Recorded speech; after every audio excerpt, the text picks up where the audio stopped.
행복한 안식일입니다. 이 안식일에 우리가 주님 앞에 나오게 됐는데요. 오늘 기도하신 것처럼 12월 30일 2022년도의 마지막 안식일 저녁 예배 시간입니다. 한 성도님께서 바라시는 것처럼 사실 이 마지막 안식일에 더 많은 분들이 교회에 출석했어야 하는 아쉬움이 좀 있습니다. 그걸 미리 제가 말씀 못 드린 걸 또 아쉽게 생각합니다. 네. 그러나 우리가 함께 또 내일 또 이 마지막 안식일에 우리가 함께 모두가 함께 모여서 하나님을 예배하는 것, 그건 아주 필요하고 중요하리라 생각합니다. 하나님께서 오늘도 은혜 베풀어 주시고 또 이제 내일 지나서 또 일요일부터 시작되는 이제 새해에도 주님께서 주시는 귀한 은혜와 축복이 함께하기를 간절히 바랍니다. 오늘은 이 말씀 향기 제3과 세계의 기원에 대해서 함께 얘기하고자 합니다. 세상이 어떻게 생겨나게 됐을까? 이것을 과학적으로 설명할 수 있을까? 아니면 종교적으로, 철학적으로 설명할 수 있을까에 대해서 많은 논의가 있었지만 과학적으로는 세계의 기원에 대해서, 우주의 기원에 대해서 완벽하게 설명할 수가 없다라고 하는 것입니다. 그러나 하나님께서 만들어 두신 이 창조물, 피조물 가운데서 우리는 하나님의 놀라운 하나님의 사랑과 은혜를 경험할 수가 있습니다. 지금 이 바탕 화면에 있는 이 그림이 이 꽃이 무슨 꽃인지 모르시는 분 계신가요? 네, 없죠. 네, 이 꽃은 늘 해를 바라보는 그런 꽃입니다. 그처럼 우리도 늘 예수님을 바라보고 살기를 빛이신 하나님, 바로 하나님을 바라보면서 하나님과 동행하는 삶을 살기를 간절히 바라는 것입니다. 네, 이 꽃잎은 뜯어보면 이 아주 길쭉한 하트로 되어 있습니다. 그래서 이 꽃잎 자체가 하나님의 사랑을 보여주고 또한 이 노란색이 우리의 눈을 아주 편안하게 하고 마음을 안정시키는 정서적인 그런 요소가 있습니다. 그리고 이 가운데 있는 그 이제 씨앗의 그 모양이 어떻습니까? 네, 그냥 해바라기에 불과하지만 하나님께서 그것을 아주 기하학적으로 아주 정말 아름다운 문양으로 어떻게 저렇게 만드셨지 할 만큼 너무나 아름다고 찬란한 그 빛이 퍼져나가는 그런 모습으로 그렇게 만들어 놓으셨습니다. 그래서 이 빛의 상징이 바로 해바라기입니다. 그리고 이 안에 있는 술에 꽃이 폈는데요. 그 꽃을 자세히 보면 꽃이 오각형입니다. 별의 모양입니다. 별 모양입니다. 그래서 이 해바라기 안에는 엄청나게 많은 별들이 들어있습니다. 마치 뭐처럼요? 코스모스처럼 똑같이 엄청나게 만든 별꽃이 폈다가 그게 지고 나면 이제 해바라기 씨앗이 열리는 거죠. 그때 비로소 이제 해바라기가 고개를 숙이게 됩니다. 그 전까지는 계속해서 해를 뜰 때부터 질 때까지 햇빛을 더 많이 받기 위해서 이렇게 쭉 돌아가는 모습을 볼 수가 있죠. 이와 관련해서 우리의 영적인 면에서 우리도 주님을 닮기 원하는 그런 마음으로 우리 교회도 오는 잡지가 있는데요. 주바라기 또는 주님 바라기 이런 책이 있습니다. 또 하늘 바라기. 우리가 이처럼 늘 세상을 바라보는 것이 아니라 하늘 바라보고 주님을 바라보는 그런 삶을 살기를 바라는 그런 사상과 그 신앙이 어디에도 담겨 있다고요? 이 천연계 가운데 하나님의 사랑과 우리를 별처럼 귀하게 많은 사람들 옳은 대로 돌아오게 하는 자는 별과 같이 빛나겠다는 이 다니엘 12장 2절부터 4절까지의 말씀 가운데 있는 그 말씀이 오늘 우리 삶에서 이루어질 수 있음을 우리는 보는 것입니다. 그래서 하나님은 이 꽃 하나라도 대충 만드신 게 없습니다. 그 사실은 뭐를 보여줍니까? 우리 자신을 하나님께서 얼마나 기가 막히게 과학적으로 조직적으로 그리고 잘 환경에 견디도록 만드셨는지 바로 하나님께서 우리를 지으심이 신묘막측하시다 라고 시편 139편에 기록하고 있는데 바로 그렇습니다.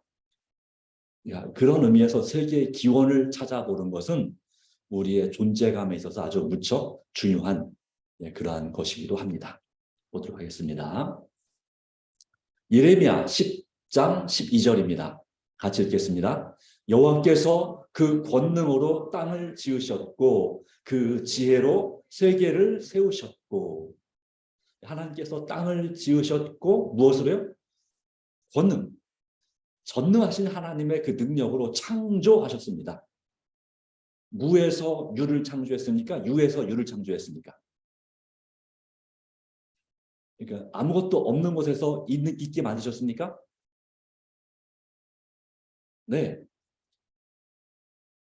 그렇습니다. 원래 이 우주 자체는 아무것도 없었습니다. 그런데 아무것도 없는 곳에서 하나님께서 어떤 방식으로 했는지는 정확하게 우리도 알 수 없습니다. 과학자들이 말하는 것처럼 빅뱅, 갑자기 이 블랙홀처럼 완전히 이렇게 찌그러서 마치 이 온 우주가 이 우리 주먹만하게, 그렇게, 아니면 그거 더 작게 팍 응축이 됐다가 어느 순간 빵 터졌다. 이게 이제 그래서 온 우주가 이렇게 우주로 퍼져 나갔다. 땅덩어리들이 그렇게 주장합니다. 그런데 이렇게 조그만 데서 어떻게 이렇게 많은 이 지구 자체만 해도 얼마나 큽니까? 그런 것이 생겨났을까요? 그것은 설명 불가합니다. 어떻게 그렇게 됐을까?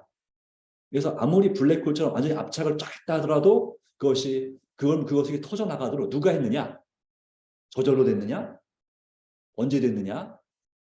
대략 과학자들은 한 150억 년 전에 그런 일이 있었다라고 주장하지만, 네, 정확하게 알 수 없죠. 그리고 이런 우주가 우리가 보는 우주 하나뿐이냐, 아니면 또 다른 우주가 또 있느냐? 그것도 인간의 한계를, 지혜를 넘어서는 것입니다.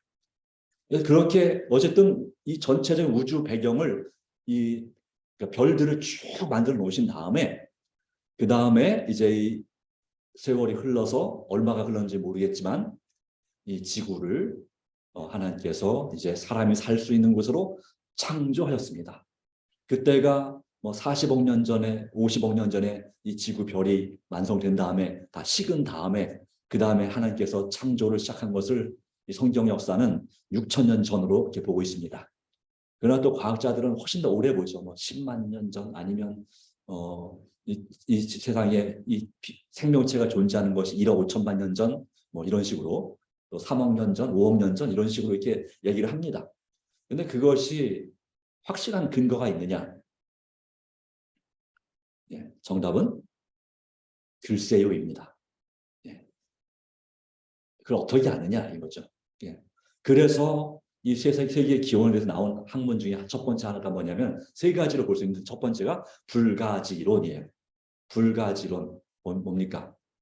아니 불자, 가알 가짜, 그 다음에 알지자, 또는 지혜지자. 그러니까 이 경험되어지지 않은 것을 어떻게 알 수 있느냐? 우리가 창조되는 거 봤느냐? 인간의 기원이 어떻게 말하는지 봤느냐? 못 봤지 않느냐? 그걸 어떻게 아느냐? 다시 말하면 알 수 없다. 이걸 좀 철학적인 용어로 불가지론 이렇게 한 거예요. 다시 말하면 몰라 이거예요. 모른다. 이게 바로 이 토마스 헨리 헉슬레이가 주장한 이론이에요. 그래서 사람들은 자기가 경험된 것, 또 자기가 본 것만 믿으려고 합니다. 근데 그것이 다냐? 아니라는 것입니다. 본 것이 전부인가? 본 것만 믿는다. 이게 이제 유물론 사상, 공산주의 사상이 바로 보여지는 것만 믿을 수 있지, 보이지 않는 것은 없다고 봐야 된다. 또는 과학적으로 증명되거나 경험되지 않은 것은, 내 인생에서 경험되지 않은 것은 없다고 믿어야 된다. 아니라고 믿어야 된다. 근데 여러분, 그게 정말 그런가요? 예. 남성과 여성이 있는데 남성이 여성의 경험을 다 할 수 있나요? 못하죠.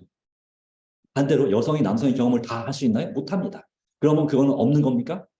아니죠. 내가 경험하지 못할 뿐이지 다른 사람이 경험하면 그건 있는 겁니다. 그렇죠? 그런 경험이 있을 수 있는, 그런 일이 있을 수 있는 것입니다.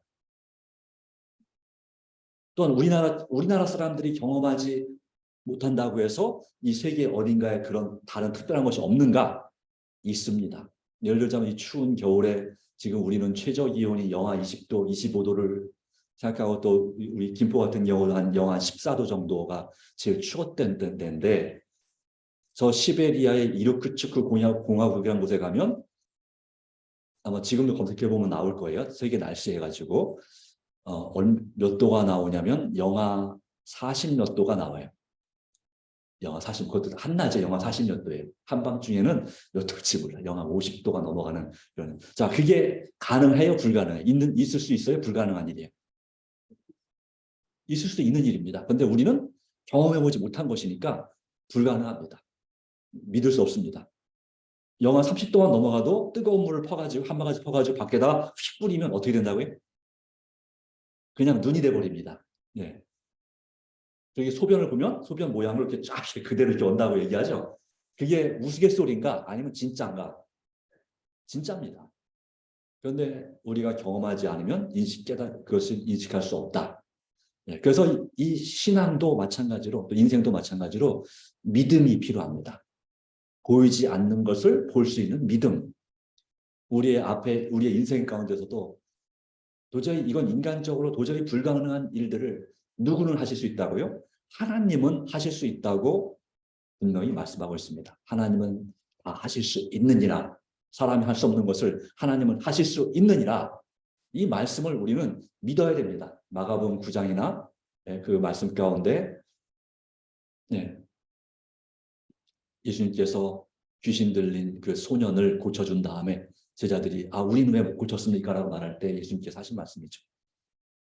기도와 말씀 외에는 방법이 없다. 그러면서 그리고 또한 부자가 천국에 가는 것이 마치 낙타가 바늘귀로 들어가는 것보다 훨씬 더 어렵다. 여기서 말하는 바늘귀는 실제 바늘의 귀가 아니라 구멍이 아니라 그 예루살렘에 있는 바늘귀라는 별명을 가진 한 성문을 말하는 것입니다. 예. 그건 지금 설명할 건 아니고요. 자, 어쨌든 이렇습니다. 이런 이론이 있다. 두 번째가 바로 뭐냐면 진화론입니다. 찰스 로버트 다윈이라는 사람이 이제 그 비글호라고 하는 해군 그 측량선을 타고서 그가 1800년대 초반에 태평양을 가서 그가 이제 생물학자로서 가서 관찰을 하고 와서 이제 1859년에 종의 기원이라는 책을 발표했습니다. 그러면서 이 모든 것은 진화된다. 그리고 자연적으로 도태되기도 하고, 도태는 이제 그 자연에 적응을 못하면 없어진다는 것이, 멸종된다는 것이고, 결국은 적자생존, 그 환경에 적응해서 살아남는 것이 정말로 강한 것이다. 그래서 환경에 적응하는 생물은 생존하고 적응하지 못하는 생물은 저절로 사라지게 된다는 이론. 이게 바로 이 적자생존의 이론이고 진화론입니다. 그래서 처음에 이 아메바 같은 세균으로 시작해서 이 여러 계층을 과정을 거쳐서 마침내 사람으로 진화됐다라고 하는 것이고, 이 진화론적 사고 방식은 무엇을 기초로 하는 건 약육강식이에요. 강한 자가 약한 자를 잡아먹는다. 약한 자는 강한 자한테 먹힌다. 근데 이런 사고 방식이 오늘날 이 기업, 이 회사와 그 직장에서의 그 살아가는 방식이 바로 이런 약육강식의 사회가 되고 있어요. 법적인 테두리가 있긴 있지만 그럼에도 불구하고 어떻게든지 우리가 1등이 되기 위해서는 현재 1등을 끌어내려야 되는 그런 거죠. 우리나라가 잘 살기 위해서는 우리 옆에 있는 나라를 침략해서 더 우리보다 약한 나라지만 그 나라를 빼앗아서 우리 걸로 만들어서 우리가 더 잘 살아야 되는 거죠. 그것이 지금 러시아가 우크라이나를 공격한 이유입니다. 자꾸 우리의 뜻을 따르자고 방해가 되니까 차라리 너희를 집어삼켜서 우리나라가 살겠다는 거죠. 그런데 그런 일을 언제 됐냐면 이 러시아가 바로 소련일 때 스탈린이라는 사람이 이 러시아를 다스릴 때도 그런 일을 했다고 합니다. 우크라이나에는 모든 식량을 다 뺏어갔다고 그래요. 그래서 한 50만 명이 굶어 죽었다는 얘기가 있습니다. 우크라이나가 곡창지대인데 그곳에 50만 명이 식량이 없어서 굶어 죽었어요.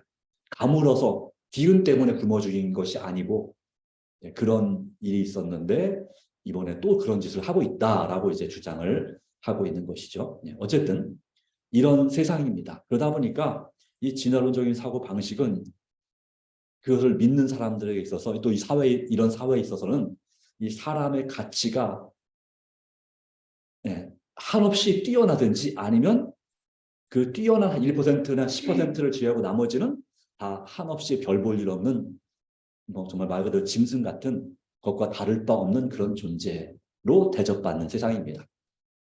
근데 한없이 뛰어난 1%에서 한 10%도 결국 어떻게 됩니까? 그것도 그런 존재들도 언젠가는 무너지고 바닥으로 내려가게 되죠. 그것이 막 오랜 세월, 100년이 넘는 세월 동안 그 1%가 계속 1%일 수는 없다고 하는 거죠. 예. 권불 10년이라는 말처럼 그 권세가 10년을 못 가는 경우가 무척이나 많다는 사실입니다. 그런데 이 진화론에 대해서 이 대백과 사전에는 일본에서 나온 대백과 사전에 이렇게 진화론의 경향이라는 목적에 이렇게 기록하고 있습니다. 그러면 진화론은 생물학계에서 광범위하고 확실하게 신뢰하는 이론이냐? 그렇지 않습니다. 이 과학계에서 다시 말하면 확실하게 신뢰하고 있는 이론이냐? 그렇지 않다. 왜냐하면 이 이론에 대해서 의혹의 눈으로 바라본 사람도 많습니다. 특히 최근에 이런 경향을 가진 사람들이 지속적으로 등장하고 있습니다.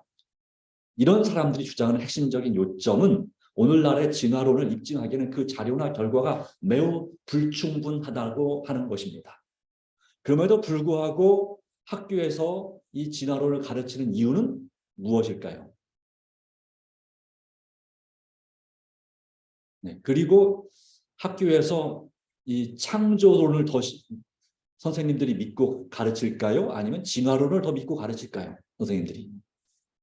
네, 기독교인인 선생님들 빼고는 대부분의 선생님들은 진화론이 이 과학계의 정설, 그것이 전 세계 과학계가 인정하는 사상으로 가장 유력한 사상으로 그렇게 가르치고 있습니다. 그런데 여기 나온 것처럼 그 자료나 결과가 매우 불충분하다니까요. 그래서 진화론을 믿으려면 역시 그것도 뭐가 필요하다? 창조론 믿는 것처럼 믿음이 필요하다라고 하는 것이에요. 증거도 확실하지 않고 자료도 불충분한데 진화론이 사람들에게 믿어지고 있습니다. 그 중요한 이유 중에 하나는 뭐냐면 하나님을 믿기 원하지 않기 때문입니다. 그리고 사고 방식 자체가 그랬죠. 이 진화론은 자기 편한 대로 살면 되는 것이에요. 자기가 살고 싶은 대로 살면 되는 것입니다. 진화론은 도덕, 윤리 이런 거 존재하지 않습니다. 원래 없는 것입니다. 왜? 진화론에는 신이란 자체를 인정하지 않으니까 신이 없으면 하나님이 계시지 않으면 이 도덕이나 윤리 이런 법은 사실은 필요 없는 것입니다. 그냥 말 그대로 내가 하고 싶은 대로 내 마음대로 내 본능에 따라서 살아가는 것이 편한 거죠. 그러니까 그런 것을 사람들이 좋아하기 때문에 이 창조론, 그래서 하나님의 하늘이 두렵지 않느냐, 하나님이 보고 계신다 이런 것을 인정하기를 싫어하는 거죠. 바로 인본주의, 인간이 중심이 된 근본이 된 그런 사상 가운데서 살기 때문에 그렇기 때문에 이것이 과학적인 것으로 확실하게 그렇게 믿을 만하지 못할지라도 이보다 더 좋은 논리가 없기 때문에 그냥 이 논리를 학교에서 가르치고 그걸 배운 아이들은 그렇게 믿는 것입니다. 그러다 보니까 이 세상은 점점 더 빛이 아니라 어두움의 세상으로 바뀌어져 가고 있고 바로 그래서 이 진화론의 그 핵심 가운데 뭐가 있습니까? 욕심이 있는 거죠. 인간의 그 탐욕과 욕심을 더 자극하는 것입니다. 그러다 보니까 이 세상은 가면 갈수록 더 밝고 더불어 함께 사는 세상이라고 세상이 되기를 대통령도 말하고 또 장관들도 말하고 또 학자들도 주장하지만 말로는 그렇게 주장하지만 실제로는 일이 벌어지면 어떻게 해요? 자기 그룹만 어떻게 살고 보려고 하는 거잖아요. 자기랑 다르게 생각하는 사람들은 무조건 배제하고 자기들과 뜻이 많은 사람들끼리만 더 잘 살아보려고 하는 그런 이기적인 그런 집단적 이기주의가 판치는 세상이고 또 개인주의, 뭐 남이 어떻게 되는지 나만 잘하면 되지. 우리 집만 괜찮으면 되지.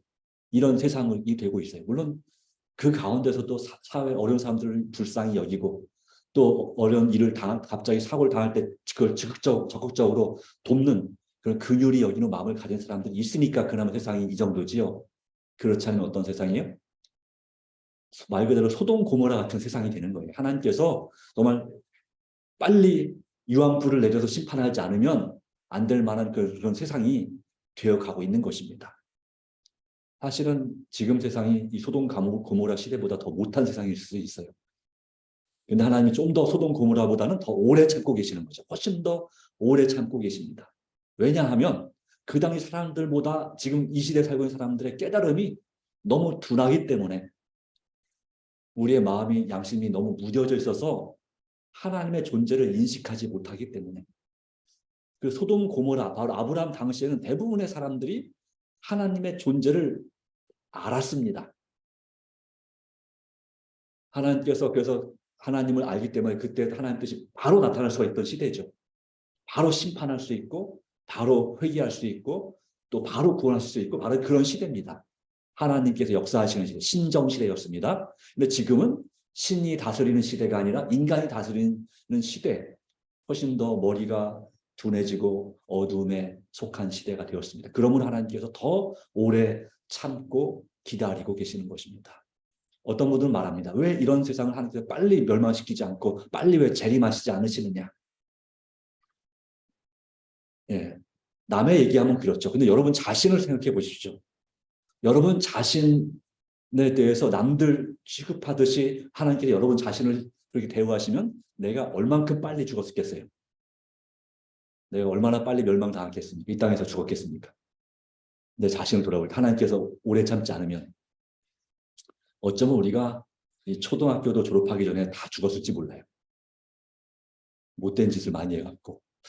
내가 초등학교 때 이렇게 못된 짓을 많이 했나요? 아닐 수도 있지만. 자, 그래요. 네. 어쨌든 우리가 젊은 나이에 지금 나이처럼 안 되고 20살도 되기 전에 많은 사람들이 일찍 하나님의 만약 심판이 아브라함 당시처럼 나타났더라면 더 많은 사람들이 빨리 멸망했을 것입니다. 그렇지 않은 것에 대해서 내 자신에 대해서 특별히 오래 참으시는 하나님의 그 사랑과 인내에 대해서 우리는 감사하게 생각해야 됩니다. 네, 그렇죠. 일단 적어도 어떻습니까? 여러분들이 지금보다 5년 내지 10년은 일찍 죽을 수 있지 않았어요? 하나님께서 돕지 않으셨으면? 네, 저 같은 경우는 5년, 10년이 아니라 17살 때 죽을 뻔했어요. 네. 17살 때 죽은 우리 아버지 어머니 얼마나 가슴 아파하셨을까 생각합니다만은,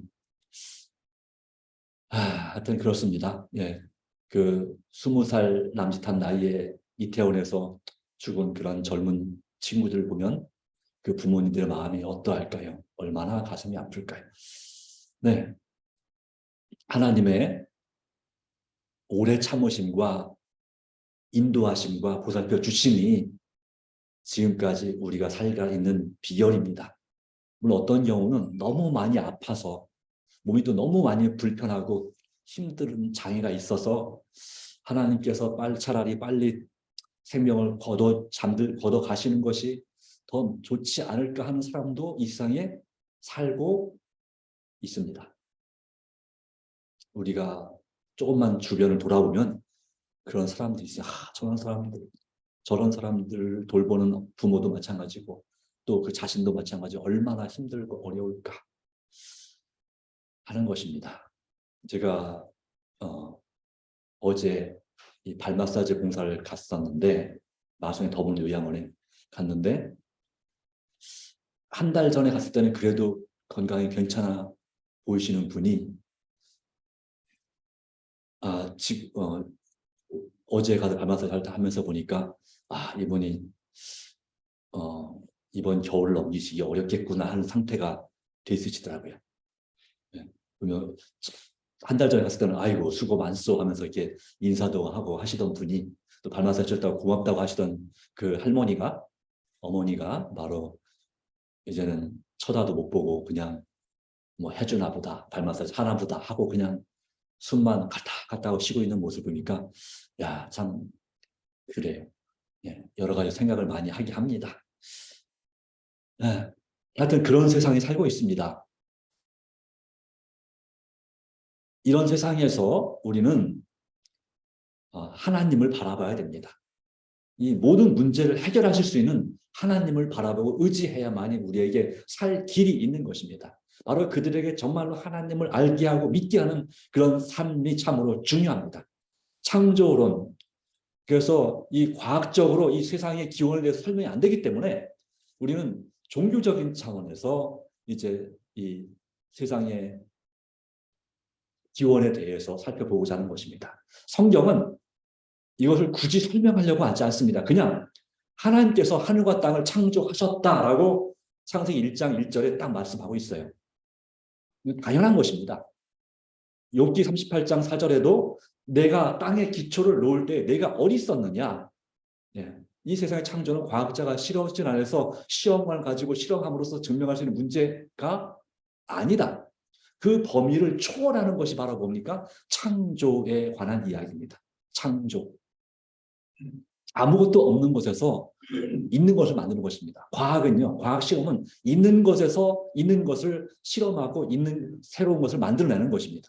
예를 들자면 석유에서 화학 반응을 통해서 석유를 분리해서 이제 등유, 휘발유, 뭐 경유 이런 걸 만드는 뿐만 아니라 또 뭐 만들어냅니까? 이거 케이스, 플라스틱 어디서 나왔어요? 석유에서 나왔어요.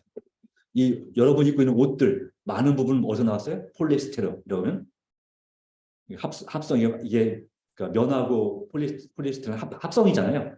그러니까 이 여러분이 입고 있는 옷의 절반은 어디서 나왔어요? 석유에서 나왔어요. 우리가 쓰는 많은 도구들이 다 많은 경우가 석유가 없이 된 게 별로 없진 않지만 꽤 많지만 그래도 많은 것이 그런 것이 그렇게 나왔습니다. 그런 과학자들이 또 기술자들이 또 발명가들이 연구를 통해서 나온 것입니다. 그런데 이 창조라고 하는 것은 그런 범위를 초월하는 것이다. 그렇기에 인간의 지혜로 이 하나님의 창조 또 창조하신 하나님을 이해한다고 하는 것은 마치 장님이 코끼리 만지는 것보다 더 심각한 말도 안 되는 이야기다라고 하는 것입니다. 네. 자, 하나님께서 첫째 날 뭘 만드셨습니까? 예. 창세기 1장 3절에 하나님이 이르시되 빛이 있으라 하셨습니다. 그리고 그 빛과 어둠을 나누사 빛을 낮이라 칭하시고 어둠을 밤이라. 그래서 성경에서 이 이름을 하나님께서 불러주시고 정해주는 것은 꽤 중요한 의미가 있습니다. 사람에게도 하나님께서 아브라함에게 아브라함이라, 그리고 야곱에게 이스라엘이라, 이렇게 또 예수님께서 이 시몬에게 게바 또는 베드로라는 이름을 정해주셨습니다. 이런 것은 하나님께서 이름을 정해주, 신께서 이름을 정해주는 것은 아주 중요한 의미가 있고 그 존재에 대한 아주 중요한 의미가 있습니다. 하나님께서 빛과 어둠을 나누사 빛을 낮이라 칭하시고 어두움을 밤이라 칭하시니라. 저녁이 되면 아침이 되는 첫째 날입니다. 네. 원래 지구에는 어둠밖에 없었습니다. 자, 태양이 빛을 발하고 있었는가? 첫째 날에는 태양이 어쨌든 태양의 빛을 발하고 있었는지는 알 수 없으나 어쨌든 태양빛이 지구에 도달하지는 못했습니다. 그거는 확실하죠. 그렇죠? 이 짙은 어둠이 지구를 싸고 있어서 그런지 모르겠지만 이 어둠의 물질이, 이 어둠도 사실은 물질이에요. 네. 그것이 지구를 감싸고 있어서 그런지 모르겠지만 빛이 지구에는 존재하지 않았습니다. 그런데 하나님께서 첫째 날에 빛을 만드셨습니다. 빛이 있으라 하시니 빛이 있었고 그랬습니다. 그리고 이제 지구가 이 자전 한 바퀴를 도는데 얼마 걸렸을까요? 지구가 스스로 한 바퀴 도는데 이렇게 딱 도는데 얼마 걸렸어요? 창조 당시에 얼마 걸렸을까요? 자, 1번 10만 년, 2번 10,000년, 3번 24시간. 네, 24시간입니다. 24시간 똑같습니다. 네, 어떤 사람들은 이 세대주의 학자들은 10,000년 걸렸다고 말합니다. 그래서 지구를 또는 1,000년, 하루가 1,000년이다. 그러니까 이 1,000년 걸렸다. 물론 이제 우주에는 이 시간이 좀 다릅니다. 우리 지구의 시간과 태양의 시간과 또 다른 은하계의 시간이 다릅니다. 시간 차이가 날 수 있습니다. 각 하늘마다. 네. 태양은 은하계를 한 바퀴 도는데 훨씬 더 엄청나게 많은 시간이 걸리죠. 예. 지구보다 안쪽에는 금성이나 수성은 1년이 훨씬 짧습니다. 근데 지구 밖에 있는 화성이나 목성은 1년이라는 시간이 지구의 몇 배가 되죠. 그런 차이가 있습니다. 시간도, 공전하는 시간도 다 다릅니다. 자전 시간도 다릅니다. 네. 네, 그렇죠. 네. 달이 한 바퀴 도는 거랑 지구가 한 바퀴 도는 시간도 다릅니다. 자, 어쨌거나 하나님께서 첫째 날에 빛을 만드셨습니다. 예, 태양빛은 아닙니다. 그러나 분명히 빛이 있었습니다. 그리고 보시기에 좋았다 그랬습니다. 둘째 날 하나님께서 궁창, 즉 대기권을 만드셨습니다. 또는 하늘을 만드셨습니다. 하늘 아래 물과 하늘 위의 물로 나누게 하셨습니다. 그래서 하늘에 이 수증기층, 또는 물층이라고 해야 되나요? 어쨌든 수증기가, 이 짙은 수증기가 지구를 다 감싸고 있게 하셨습니다.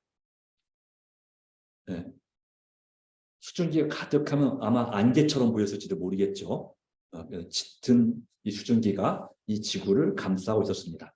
그리고 그 사이에 이제 숨 쉴 수 있는 이 공기가 존재하게 됐습니다. 셋째 날 하나님께서 이제 물과 육지를 분리하셨습니다. 그리고 하나님께서 보시기에 좋았더라 그랬죠. 그리고 이 바다와 강물과 그 다음에 이 땅에 모든 각종 씨 맺는 채소와 각종 씨 맺는 씨가 열매 맺는 과목, 나무를 내셨습니다. 여기는 땅에만으로 되어 있지만 사실은 땅만이 아니죠.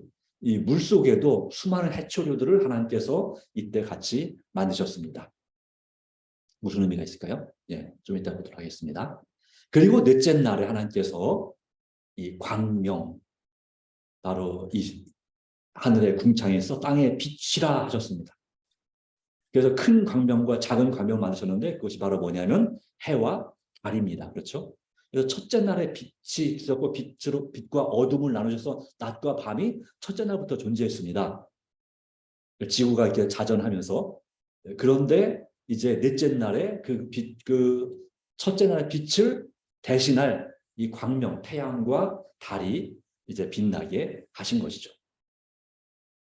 다섯째 날 하나님께서 이제 이 하늘을 만드신, 둘째 날에 하늘을 만드셨는데 다섯째 날에 이제 하늘에 그리고 물에 이제 새와 물고기들이 각 종류대로 그렇게 살아가도록 만드셨습니다. 조류와 어류 하여튼 그 모든 종류들을 만드셨습니다. 아주 아름답고 아주 예쁘게 만드셨습니다. 네. 물론 우리가 볼 때 안 예뻐 보이는 것도 있습니다. 예를 들면 아귀 같은 거, 아구 같은 이런 것은 이제 저게 하나님 만드신 건가 할 만한 것도 있죠. 네. 그러나 이제 이 땅에 사는 대부분의 동물들은 안 예쁜 동물이 별로 없습니다. 또 아주 웃기게 생긴 것도 있죠. 좀 재밌게 만드신 것도 있죠. 네. 물론 사람이 징그럽게 생각하는 뱀도 원래는 아주 아름다운 그런 하늘을 날아다니는 그런 짐승이었다라고 하죠. 물론 뱀은 새는 아닙니다. 네. 파충류지만 하늘을 날아다닐 날개가 있었다라고 합니다. 그리고 찬란한 빛을 발했다고 저주를 받아서 지금과 같은 뱀이 된 것입니다. 자, 어쨌든 하나님께서 만드신 다음에 보시기에 좋았다라고 말씀했습니다. 여섯째 날 하나님께서 땅에 그러니까 다섯째 날 만든 그 외에 나머지를 다 만드셨습니다. 네 발 달린 짐승, 또 발이 많은 짐승, 그리고 기어다니는 짐승, 또 곤충, 이런 종류들을 다 종류대로 만드셨습니다. 그리고 하나님의 보시기에 좋았더라라고 말씀하십니다. 자, 그런데 이 멘델의 법칙에 의하면 생물의 종류는 결코 다른 종류로 변화될 수 없다라고 합니다. 다시 말하면 진화론은 이제 돌연변이가 발생해서 그것이 새로운 종류로 계속 발전한다 이런 뜻인데 그렇지 않습니다. 멘델의 법칙을 옛날에 콩을 가지고 설명했었죠. 예. 이 콩을 심으면 콩을 A라는 대문자 A와 대문자 A라는 콩을 심으면 그 가운데서 뭐가 나온다? A와 B라는 식물을 심으면 이제 첫 번째 네 가지가 나오는데 첫 번째는 A, B라고 하는 대문자 A, B라는 식물이 나온다. 열매가 나 콩이 열린다. 그 다음에 섞여 있는 그래서 대문자 A와 소문자 B 그리고 대문자 B와 소문자 A가 있는 뭐 그런 것입니다. 그 다음에 나머지는 소문자 A, B 이게 제일 그러니까 콩 중에 그래서 이제 두 개는 보통 콩이 나오고 한 개는 아주 좋은 콩이 나오고 한 개는 더 원래 심은 것보다 못한 콩이 나온다 이거예요. 그럼 더 좋은 콩, 제일 좋은 콩을 다시 심으면 어떻게 될까요? 그럼 그 좋은 콩이 계속 유지되느냐? 아니라고 하는 것입니다. 그게 또 다시 나뉘다 보면 결국은 예, 원래 그 콩과 크게 다르지 않다고 하는 것입니다. 물론 이제 계속해서 그러니까 이 교배를 하는 거죠. 교배를 해가지고 결국 그러나 그 콩을 심었는데 콩이 갑자기 팥으로 바뀌어서 나오느냐? 그런 건 없다는 거죠. 콩은 어디까지나 콩이에요. 네, 그죠? 네, 콩은 어디까지나 콩이지 다른 종류로 뭐 콩보다 막 몇 배나 큰 그런 다른 맞아 우리 흰 콩이 강낭콩으로 바뀌는 일은 그것도 사실은 불가능하죠. 네, 어쨌거나 그렇습니다. 네, 그렇기 때문에 이 유전 법칙이 있어서 예, 글쎄요, 퇴화되면 퇴화되가 됐지 진화되지는 않는다는 사실을 보여줍니다. 성경은 말합니다.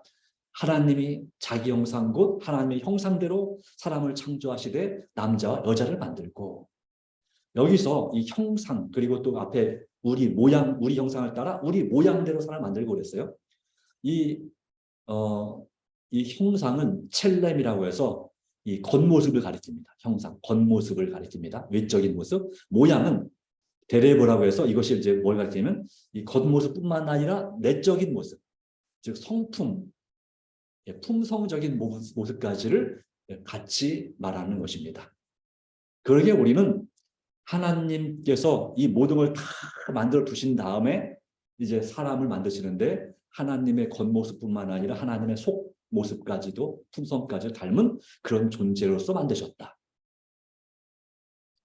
자, 그런데 왜 사람을 맨 마지막에 만들었을까요? 라고 하는 것이죠. 사람을 맨 마지막에 만드신 이유. 뭐를 담아주나요? 예, 그렇죠. 예, 그렇습니다. 말하자면은 이 하나님께서 우리가 살 수 있는 풀빌라라고 혹시 아시는 풀빌라 들어보셨어요? 풀빌라 또는 글램 캠핑인가? 예. 거기 가면 뭐만 가면 돼요? 몸만 가면 돼요. 거기에 모든 도구가 다 있어요. 뭐 모든 필요한 것이 다 준비가 되는 거예요. 풀빌라죠. 그리고 캠핑도 가면 몸만 가면 돼요. 먹을 것만 싸고 가면 돼요. 거기에 뭐 캠핑하는데 필요한 모든 것이 다 있어요. 요즘 젊은 사람들이 캠핑을 좋아하거든요. 그처럼 하나님께서 사람을 위해서 또 동물들 필요한 모든 걸 다 만들어 심지어 친구까지 애완동물들까지 다 만들어 놓으시고 그리고 마지막에 사람을 만드셨어요. 네. 그런데 하나님께서 다른 다 암수 짝을 다 만드셨는데 사람을 남자만 먼저 만드셨죠. 그리고 맨 마지막에 만든 존재가 여자입니다. 그래서 하나님의 사랑을 제일 많이 닮은 존재가 여자입니다. 네, 만물의 영장이 바로 사람이죠. 뭐 이것도 뭐 여러 가지 이것만 갖고 얘기할 것도 많지만 어쨌든 하나님께서 세상을 만드실 때 사람을 만드시고 또 하나님을 닮은 만물의 영장으로서 온 생물들을 다스리고 정복하고 다스리라고 말씀하셨습니다. 네.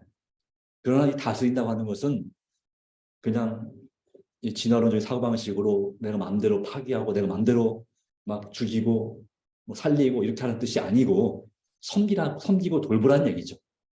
하나님께서 지으신 모든 것을 보시기에 심히 좋았더라.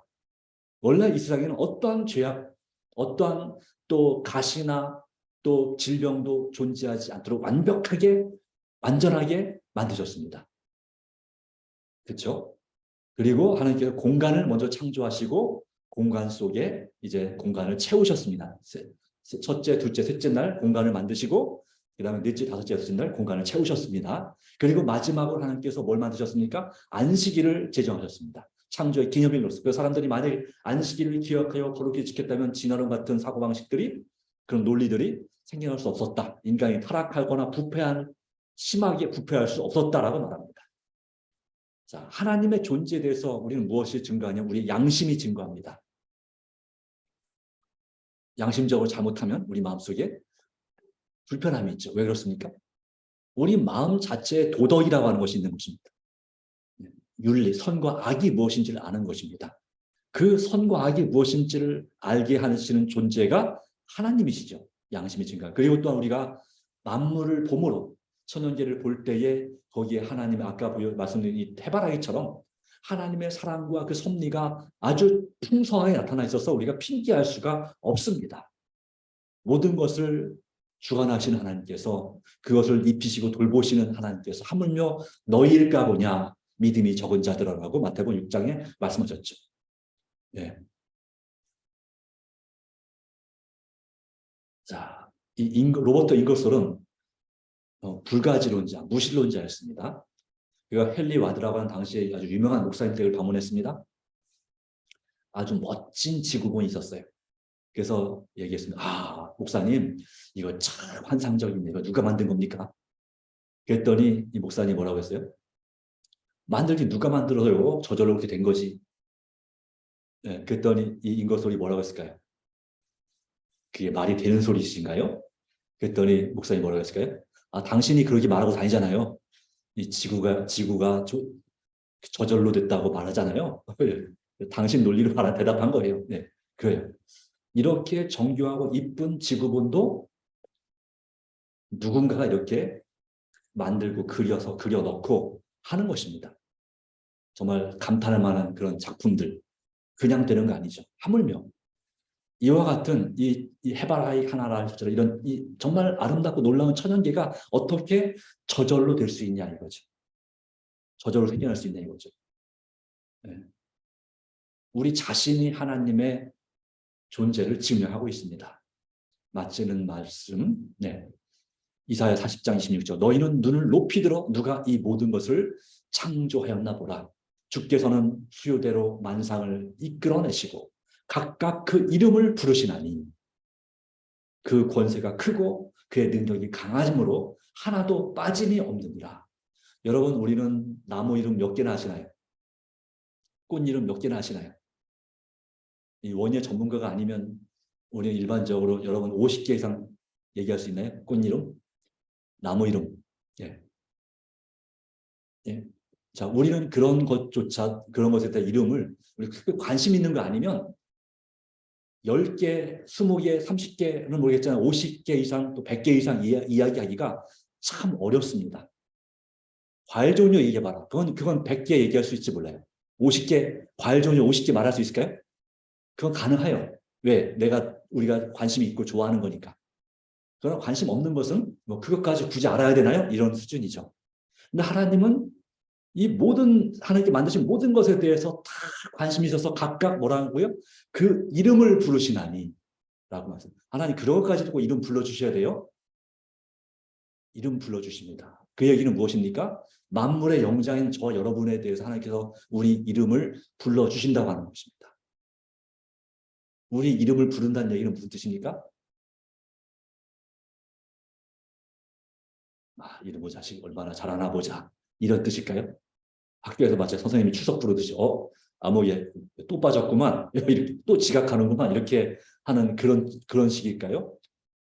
아니라고 하는 것입니다. 우리에 대해서 깊은 관심을 가지고 우리를 돌보시고 이끄시는 하나님께 누리시는 그 행복을 우리도 누리도록 하기 위해서 하나님을 사랑하고 서로 사랑하도록 그렇게 명령하셨고 바로 그 목적을 위해서 우리를 창조하셨고 이 땅에 살아가게 만드신 것입니다. 비록 우리의 잘못으로 우리가 건강에 손해를 보고 또 정신 품성적으로 많은 손해를 보고 있지만 또 죄를 지음으로 인해서 우리 자신이 하나님 보시기에 정말 아름답진 않지만 그러나 하나님께서 여전히 우리를 각각 그 이름을 부르시나니 하나님 앞에 단 한 사람도 여러분 소외되지 않았다는 사실을, 여러분의 이름을 모르시지 않는다는 사실을 기억하시기 바랍니다.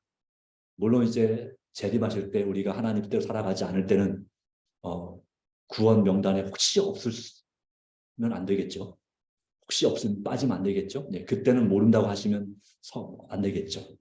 네, 알 수 있도록 우리가 먼저 하나님을 알아야 됩니다. 하나님의 존재, 성경 말씀이 확증합니다. 이건 그냥 설명이 필요 없어요. 그냥 만드셨다 이거죠. 그래서 이 하나님께서 모든 것을 만드셨습니다. 자, 그런데 하나 생각해 볼 것은 것입니다. 첫째 날에 만드신 빛은 과연 무엇이냐? 태양도 아니고 달도 아니면, 우리 성경 주석에는 말합니다. 빛은 언제나 하나님의 임재의 상징이었습니다. 물리적인 빛이 물리적인 삶에 필수적이듯 이성적인 존재들이 도덕적이고 영적인 생명을 소유하고자 한다면 거룩한 빛이 필요하다. 그래서 태초에 창조할 때 바로 하나님의 영광의 임재가 바로 이 태양을 대신했습니다. 3일 동안, 그러니까 첫째 날, 둘째 날, 셋째 날, 넷째 날 될 때까지 바로 이 태양, 하나님의 임재의 빛이 바로 태양빛을 대신하여 낮과 밤을 주관하셨습니다. 낮을 주관하셨습니다. 지금도 하나님의 임재의 빛이 있을까요? 예, 있습니다. 존재합니다. 여러 가지 다양한 형태로 존재합니다. 하나님은 빛이십니다. 그에게는 어둠이 조금도 없으십니다. 그래서 그림자도 없으신 분이십니다. 어두운 면이 없습니다. 그러므로 마음의 거룩한 형상을 재창조하는 일이 신속히 진행되고 있는 자들에게, 사실은 엄연히 말하면 모양이죠. 그 모양을 만들고 있는 바로 사람들에게 그는 오늘도 다시 와서 빛이 있으라고 말합니다. 죄의 그늘과 불안과 낙담을 몰아낸다. 그가 누굴까요? 하나님께서 우리 마음속에 뭐라고 말씀하신다고요? 빛이 있으라. 빛이 있으라. 이 혼돈과 공허함과 무질서함이 있는 우리의 삶 가운데 주님께서 빛이 있으라 말씀하심으로 질서 있게, 또 충만하게, 그리고 정말 밝게 만드시는 것입니다. 죄의 그늘과 불안의 이 혼돈과 낙담의 무질서를 몰아내십니다. 정말 그렇습니까? 여러분 삶에서 이 말씀이, 이 빛이 있으라 하신 말씀이 여러분 삶에서 성취되고 체험되기를 간절히 바랍니다. 우리 삶의 죄의 그늘과 우리의 마음의 불안과 낙담, 낙심하는 이 상태를 몰아내 주셔서 그늘 대신에 의의 빛으로, 그리고 불안 대신에 정말 담대함으로, 감사함으로, 낙담 대신에 정말 주께 주신 자존감을 가지고 그렇게 생각하시게 되기를 간절히 바랍니다. 바로 그것이 하나님의 간절한 소원입니다. 그 소원을 이제 새해를, 이제 내일 모레면 새해를 맞이하는데요. 새해에 복 많이 받으시고 소원 성취하시기 바랍니다. 라고 그러죠. 예, 하나님의 소원 성취가 뭘까요? 저와 여러분이 영원히 행복해지는 것입니다. 그 하나님의 소원을 성취시켜 드리는 저와 여러분 되기를 간절히 바랍니다. 예, 마치겠습니다. 우리를 정말로 사랑하시는 하나님, 우리에게 행복을 나눠주시고자 이 땅에 우리를 존재하게 하시고 또 돌보시며 이끄시고 지금까지 인도하신 하나님, 정말 감사합니다. 우리 삶 가운데서 비록 우리가 죄의 그늘이 있고 불안과 낙담의 그런 형편들이 있을지라도 주님께서 우리에게 말씀하시기를 빛이 있으라 우리 마음속에 말씀하셔 주셨음을 인해서 감사드립니다. 우리 마음속에 어둠을 몰아내 주시고 주님의 밝은 빛을 주시며 우리 마음속에 감사와 또한 평안과 담대함과 정말 승리함이 있도록 도와주심을 믿습니다. 오 주님, 마침내 우리를 재창조하셔서 영원한 행복, 바로 하나님의 소원인 그 행복을 누리기를 간절히 원하신다 하셨사오니, 오 주님, 우리가 날마다 기도와 말씀과 순종과 전도의 삶을 통해서 성령 충만한 매일의 삶을 살게 하시고 우리 주님을 예수님을 닮아가는 우리가 되게 하여 주시옵소서. 우리의 모든 걸 주관하시고 또 마침내 우리에게 새 생명을 주시는 예수님의 이름으로 간절히 기도드립니다. 아멘.